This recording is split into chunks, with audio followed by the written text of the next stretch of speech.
Hi guys, another unboxing and review. This is an Airfix kit, and on the workbench we've got the 1/72 scale Willys MB Jeep, and this was the world's first mass-produced four-wheel drive car.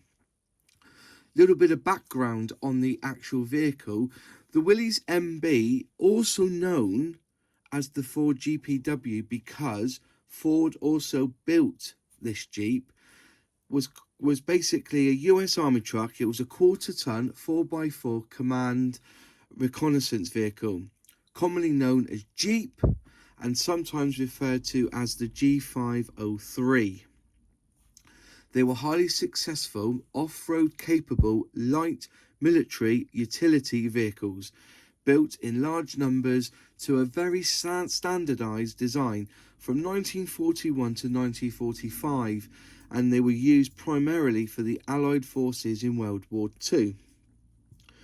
Just nipping back, in July 1941, the War Department in America wanted to standardize the vehicle, and they decided to select a single manufacturer to supply them with the next order of 16,000 vehicles.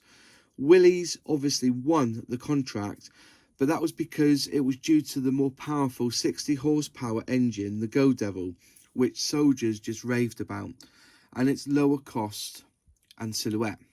The design featured in the Bantam and the Ford entries to that order were represented, and they were put in as an improvement over the Willys original design, and they were also incorporated in the car, and it was moved then from the designation A to a designation B.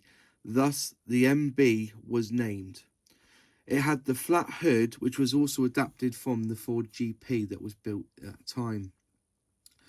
By October 1941, it became clear that Willys Overland could not keep up with the production demand, and then Ford was also then contracted to build Jeeps as well, hence the Ford GPW.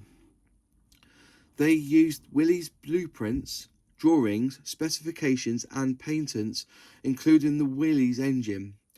The Ford card part was then designated GPW, with the W referring to Willys. It was a licensed design and engine, and during World War II, Willys produced 363,000 Jeeps, and Ford then built 280,000. And 51,000 of those were exported to Russia under the Lend-Lease program. The actual engine that was put in it was the L134 Go Devil, which basically put out 60 horsepower.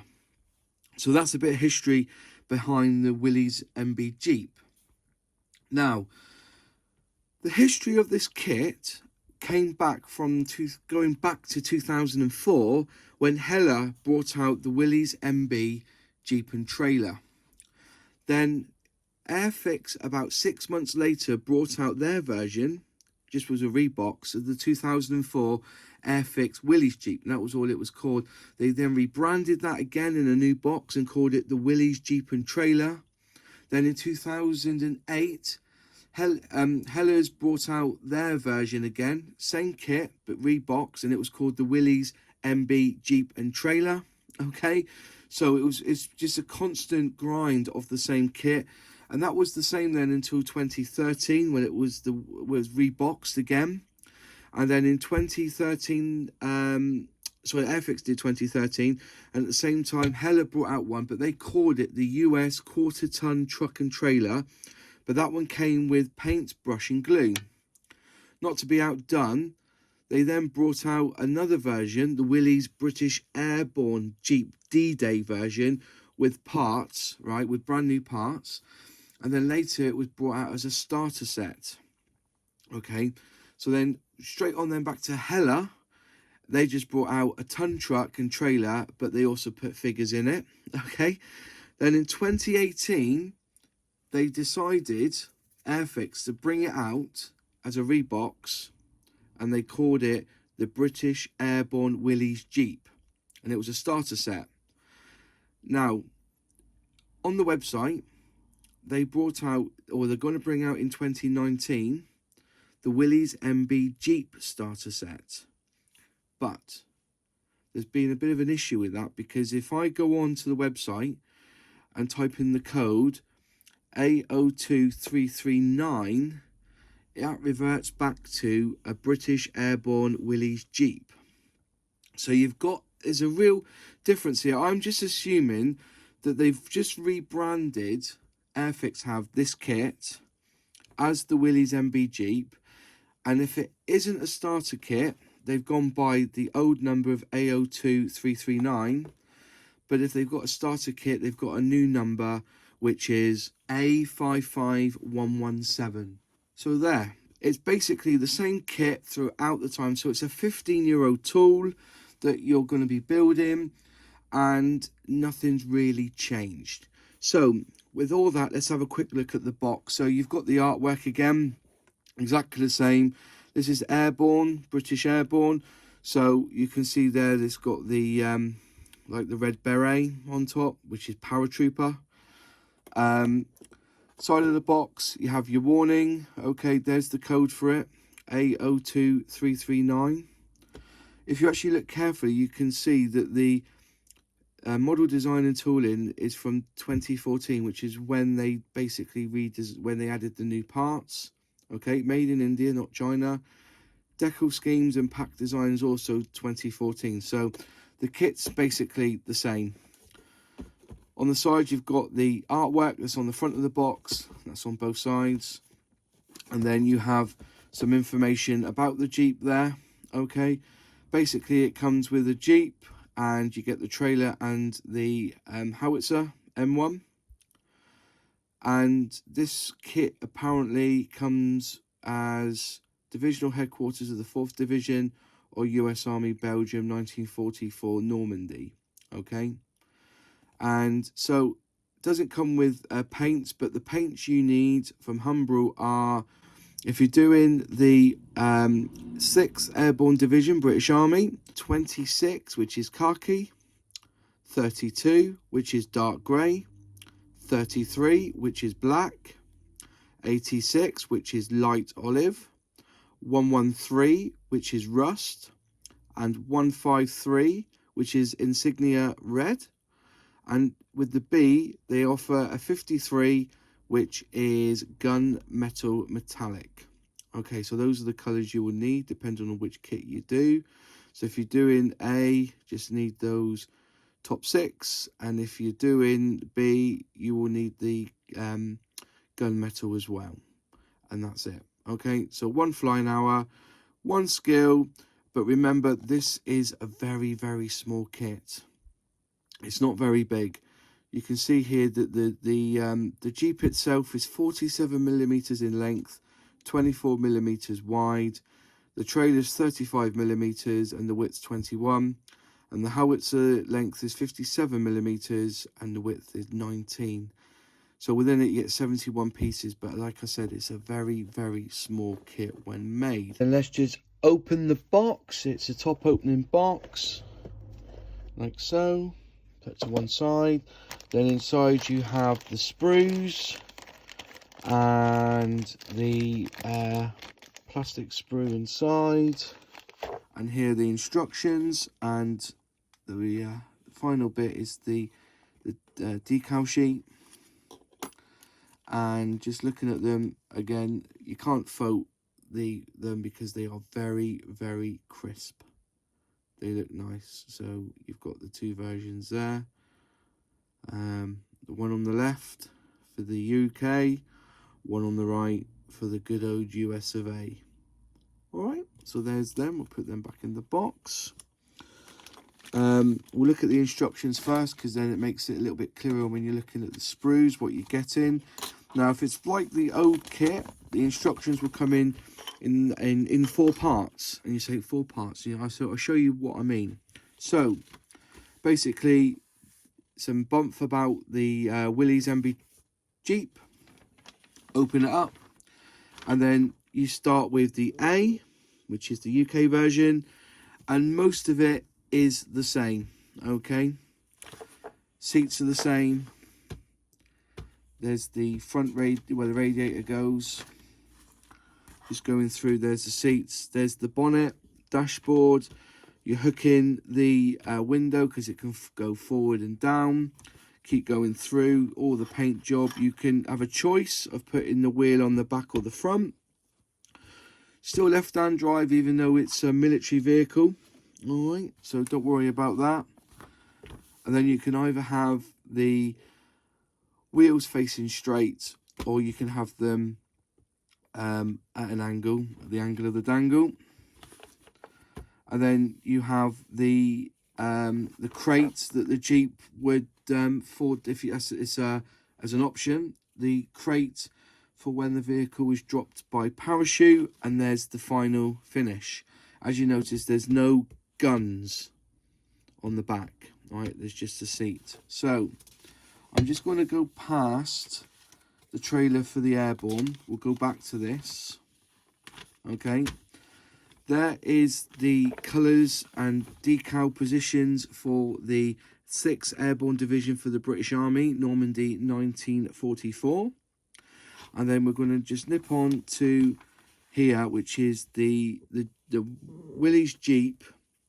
And you will notice that there's not a lot of difference in the kit until you get to here, where you can fit the roof, okay, if you so wish. On these American ones, the tire and the wheel, sorry, always go to the back as standard. Some little pieces on the side. You can, again, it's all the same, but you don't have the seat in the back, I don't believe, or you can do actually, but oh yeah, you do put the seat in the back. I do apologise. You do, but you have the choice of putting the guns in the back. Okay, and there it is. There's the difference. You can either have it. There's 3 different versions. Okay, so that's the only difference really. And then you've got the colour scheme for the US Army, Belgium, 4th Division, Divisional Headquarters, blah, blah, blah. Okay, so that's that bit done. Let's just turn over the page. Okay, and you have the chance then of doing the trailer. Very simple. You've got your flatbed, and you've got your 4 sides, your springs, wheel arches, and you can either have there's 4 ways you could do this, right? You can have the diesel tanks and the ammo crate in the back, or you can have the lid on, which I think looks better. And then here you've also got the opportunity of having it with the wheels on and the stopper, you know, the leg to stop it from hitting the ground. So there's that version. And then over this side you've got the Howitzer M1. So you start off building up the trailer for it. Wheels go on and the gun goes on, and you're pretty much done. And there you are. So that's the instructions. A little bit complex. If you know, always read it and weep, as I always say when you first look at it, because once you start building it, it does get easier. So let's just open up the pack and let's see what we get. Not to cut my finger this time. There we go. Put that back into the blue tack, and we pull out, believe it or not, all that is in 2 sprues. There's a lot going on in these sprues.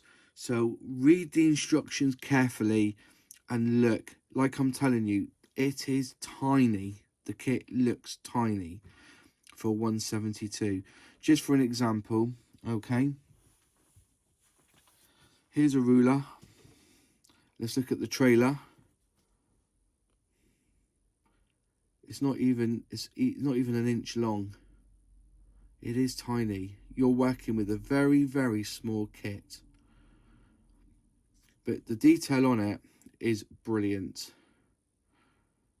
Plenty to play with, plenty to look at, plenty to paint, plenty to weather. Panel line. You look at the front there. Look at the just going to go millimeters this time. The grille is just over 1 centimeter. That's 10 millimeters. Tiny. Let's look at the length again. Look at that. Just under 4 centimeters. It is tiny. This is what you're getting in this kit. I recommend that you invest in a really good pair of tweezers. I wouldn't use mother's tweezers for doing her eyebrows. I will suggest that you go out and invest in a couple of pairs of decent tweezers. Something a bit like this. Okay.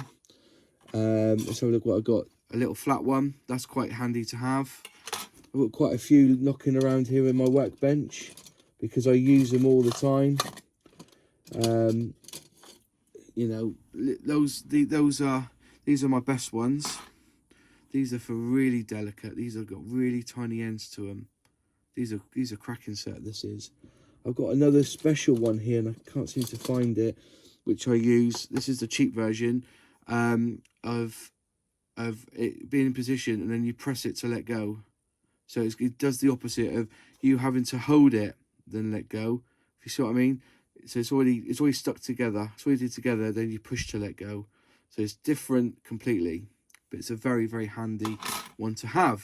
So I recommend that with this kit. So let's just move on here. I just look. There's I think that's the bonnet there. Just looking at there's the steering wheel. Look how tiny the steering wheel is. What do I do with that ruler? The steering wheel. That's how tiny it is. 5mm. It is tiny, but that's what you get with the kit. Okay, so that's sprue B. That's sprue B. Let's turn it around. Sprue B. Let's just look at sprue A. Cool. To paint the wheels is going to be very, very time consuming. Just so that you know, see that one there in the middle? See it? That one there? That's your spare. So there's no indent there to put it on an axle. So there's your spare in the middle of the other 8 that you're gonna need. But just look, just can see all the detail on it. It's cracking. For a 2004 kit, there's very little flashing on this. So there's your bench seat there. Tiny, absolutely tiny. Just trying to find the springs. I think, oh, there's the springs there. You can just see them in the middle there. On the axle there. Just turn it around, get it the right way around. So yeah, there you go. Very, very nice details on this one.